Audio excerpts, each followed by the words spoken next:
дядо Коледа. Аз се казвам Анастасия Златова. Миналата година ти писах писмо.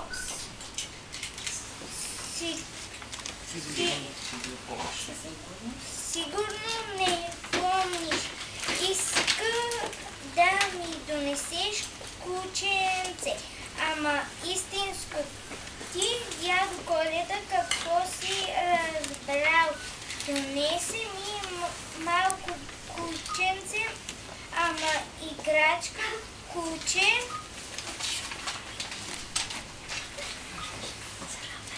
Звезда, много е хубаво, но то не лае, не бяха,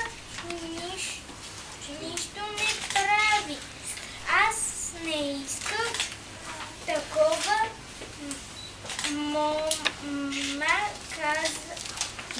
Мама каза, че сигурно не си имал време заради поръчките на другите деца. Имал си много работа. Ама много те моля, дядо Коледа, направи ми тази година истинско кученце. Много искам чихуахуа, същото като на Свети и на Митко. Много е сладичко, ще се грижа много за него. Обещавам. Питах и мама, тя каза, че може значи имаме и разрешение. Да се върнем на началото. Кучешки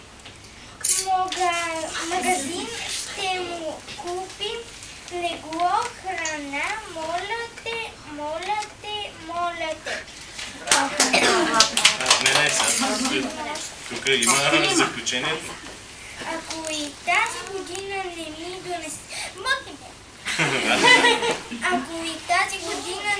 ми донесеш, вече няма да ти пиша. Ако искаш нещо да ме